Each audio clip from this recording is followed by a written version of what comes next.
Patrice, à toi pour la partie atelier emploi.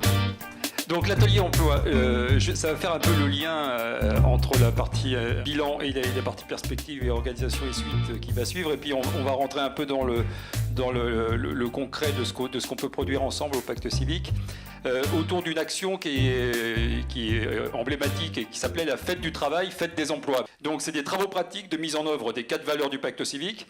Et alors là, l'aspect auquel je tiens beaucoup, c'est à tous les étages, comme l'a rappelé Jean-Baptiste. C'est de créer du lien, et de créer du lien, bien dans l'esprit du pacte civique, c'est-à-dire vertical, entre nos comportements individuels, nos organisations et les institutions, mais on voit qu'on a aussi besoin de créer du lien au niveau horizontal. On constate que les associations entre elles ont un peu de mal à fonctionner, et très souvent dans nos projets, on fait de la mise en relation aussi entre associations qui en fait agissent sur le même plan et ne se connaissent pas forcément. Sur 2017, je citerai quatre actions. On a fait en février une rencontre regard croisé, donc avec les 3 étages, regard croisé sur les politiques de l'emploi. Virage numérique de Pôle emploi, ça a été notre grand projet de toute l'année 2017. Alors là, je vais faire court. Vous avez cette petite plaquette, vous avez tous reçu. Je vous invite à la regarder. Et vous verrez, c'est un projet de 6 mois. On a été sur le terrain, c'est vraiment intéressant. Territoire zéro chômeur de longue durée. Jean-Baptiste a eu l'intuition avec l'équipe du Pacte Civique que quand le projet a été relancé, a été porté à l'Assemblée nationale, que c'était un projet intéressant et qu'il fallait accompagner. Je pense que là, on est bien aussi dans le rôle parce que c'est une initiative citoyenne qui a été ensuite portée par les députés sur le plan politique et qui maintenant retourne sur le terrain. Donc on est bien aussi dans le lien à créer entre les différentes strates de l'existence et de la société. Et puis une collaboration également avec les amis du MNCP, parce qu'on est également bien dans l'idée qu'on ne travaille pas pour les autres, mais avec les autres. Et donc quand on parle de l'emploi, on ne parle pas des chômeurs, on parle avec les chômeurs, on essaie de construire ensemble. Donc on a collaboré à un livre Halte aux idées reçues, et on a également travaillé sur les suites, les réunions et des vidéos. On a une dizaine de bénévoles du Pacte Civique qui collaborent régulièrement à nos activités, qui se réunissent tous les mois. Et tout ce qu'on a fait avec Pôle emploi, on a pu le faire parce qu'on a trouvé des partenaires qui nous ont soutenus, en l'occurrence la Fondation de France, la Fondation du Crédit Coopératif et la mairie de Paris. Anne-Sophie, merci.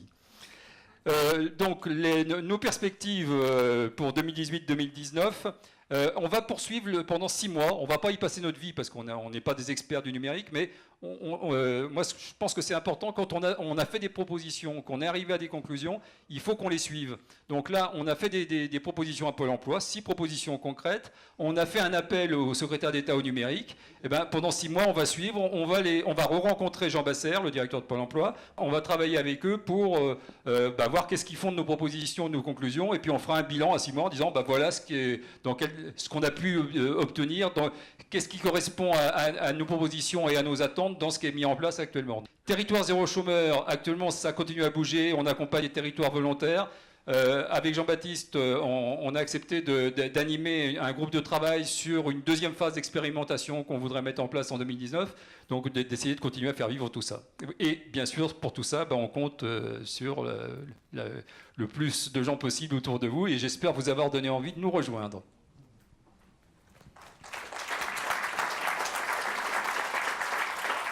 Merci. Alors, à toi, Pierre. Donc moi, je vais essayer de dresser un petit peu le bilan de ce qu'on a fait pendant la phase 2 du pacte civique, donc de 2015 à 2017. Donc je le ferai en 4 points. Le premier, c'est stimuler la réflexion, autrement dit, d'une certaine manière, une activité de think tank qui se manifeste par des publications. Donc nous avons sur la période sorti 4 livres. Donc Jean-Baptiste vous a présenté le tout dernier du jour, celui de Jean-Claude, qui ne doit pas faire oublier le précédent, Relever le défi démocratique 2017, que je vous enjoins, si vous ne l'avez déjà fait, à regarder de très près.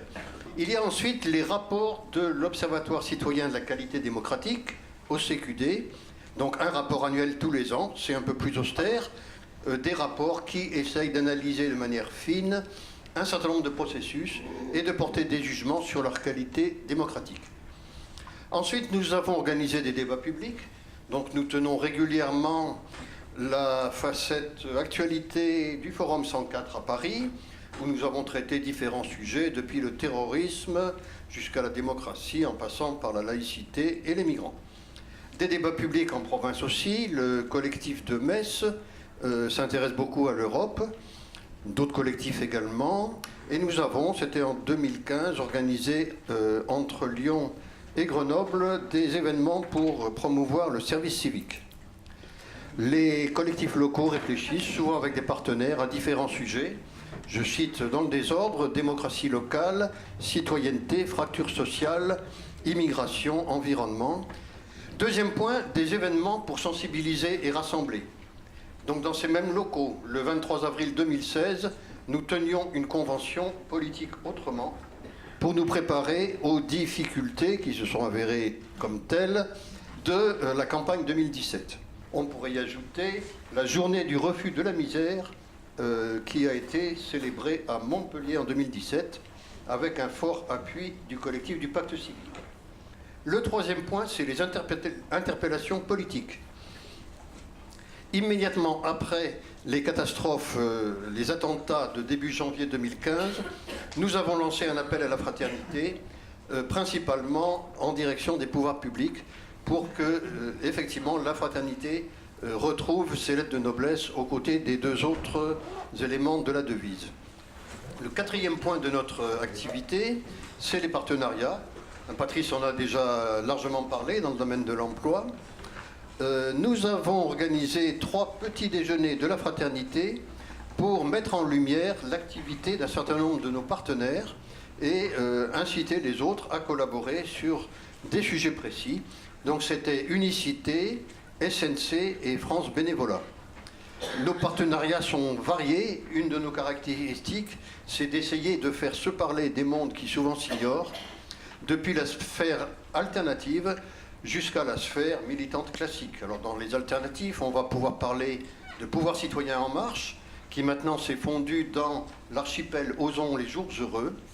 Dans la sphère plus classique, on parlera des différents think tanks européens, des maisons de l'Europe avec lesquelles nous collaborons localement, et d'une initiative intéressante, Faire vivre les places de la République, lancée en février 2016 à l'initiative de la CFDT, et dont nous sommes partie prenante à côté de gros monstres organisationnels tels que la Ligue de l'enseignement et en passant par aussi un certain nombre d'associations écologiques. Les partenariats de nos collectifs locaux sont extrêmement variés. Des partenariats institutionnels, par exemple avec Nantes Métropole en Loire-Atlantique, des partenariats plus citoyens avec donc la participation aux Journées de la Transition à Saint-Malo, également un certain nombre d'initiatives tout à fait innovantes auxquelles s'intéresse le collectif de l'Aveyron. Je voulais, à l'occasion du partenariat, remercier nos partenaires financiers. Ils ont déjà été nommés. Donc je passe, pour terminer, à quelques perspectives de la phase 3 du pacte civique. La première, c'est mieux diffuser un message rénové. Donc nous essayons d'actualiser des fondements qui, je le rappelle, ont été écrits en 2011 ou avant. Et il faudra aussi que dans cette phase 3, de manière nette, nous sachions améliorer notre communication. Deuxième point, relever le défi démocratique dans une situation politique inédite. Cela passe par la pratique de nouvelles méthodes démocratiques et en particulier de l'éthique du débat. Troisième point, poursuivre notre action de reliance. Quatrième point, continuer à labourer nos terrains privilégiés, l'observation de la qualité démocratique, la lutte contre le chômage, la construction de l'Europe et la fraternité, avec un accent particulier sur la fraternité que nous souhaitons approfondir en tant que valeur, en tant qu'outil aussi de rassemblement des énergies citoyennes, mais que nous voulons aussi politiser davantage en faisant un critère de l'action publique. Dernier point, ouvrir de nouveaux champs de réflexion et d'action. Nous souhaitons, au cours de cette phase 3, être davantage présents sur les sujets de la transition écologique, en lien avec notre valeur cardinale, la sobriété, et également nous allons essayer de nous investir sur l'humanisation des services publics. Projet de gouvernance qui n'est pas statué. Tout ce travail s'est fait avec une salariée à temps plein et un délégué à temps partiel Mais c'est surtout l'action de centaines de bénévoles. Et qu'est-ce qui fait courir ces bénévoles? Je crois que c'est d'abord le pouvoir d'agir.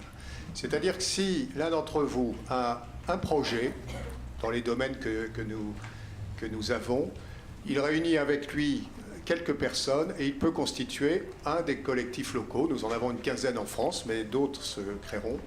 Ou un groupe projet sur l'un des sujets que nous avons évoqués. Alors, en plus, nous n'avons quasiment pas de structure juridique. Nous avons une association qui, en fait, a pour fonction de récolter des fonds et de donner un minimum de moyens administratifs. Pour le reste, c'est un collectif sans structure juridique. Et comment on assure une cohérence de tout ça? Ce n'est pas si évident, puisqu'il y a une grande liberté sur les thèmes, etc. En fait, c'est une référence commune à 4 valeurs qui ont déjà été évoquées, hein, la créativité, la fraternité, la justice et la sobriété, qui est partagée par tout le monde. C'est aussi le fait que les gens, c'est-à-dire ou des personnes physiques ou des associations, ont signé des engagements pour contribuer à une transformation positive de la société en travaillant sur 3 niveaux. Le niveau personnel, le niveau de son institution ou le niveau politique.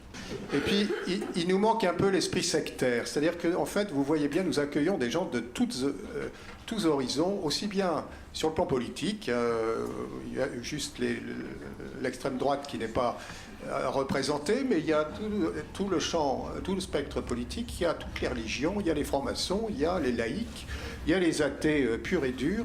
Et qu'est-ce qui fait que tout ce monde-là arrive à construire des positions communes, etc. Je crois qu'il y a aussi une volonté de pratiquer le débat d'une manière éthique. Parfois, il y a des divergences, mais au moins, il y a l'écoute des positions de l'autre sans vouloir à tout prix imposer la sienne. Au final, il peut y rester des divergences. Et on a ouvert, par exemple, sur le site, une rubrique qui s'appelle « Regard croisé » lorsqu'on n'est pas arrivé à une position commune. Voilà un certain nombre de choses. Nous tenons aussi à notre indépendance financière. Alors c'est très compliqué parce que obtenir des dons, c'est pas si évident, mais c'est un élément important de notre fonctionnement. Alors nous sommes à un moment de transformation du pacte civique en s'appliquant à nous-mêmes ce que nous voulons diffuser dans la société, c'est comment savoir se remettre en cause. Alors il y a des choses qui sont déjà acquises dans les principes, c'est notamment que l'équipe nationale soit élue, ce qui n'était pas le cas avant. Et il y a des choses qui sont en débat. On peut caractériser l'ensemble de tous les gens qui supportent le pacte civique sous le terme de compagnons. On a eu un grand débat ce matin. Dans les innovations, nous pensons aussi créer une commission prospective pour nous aider à réfléchir sur les évolutions de la société. Mais sachez que vous avez un projet, vous avez un talent. Eh bien, c'est assez simple au pacte civique, dans les domaines de la fraternité, de la justice, etc., de les mettre en action. Merci.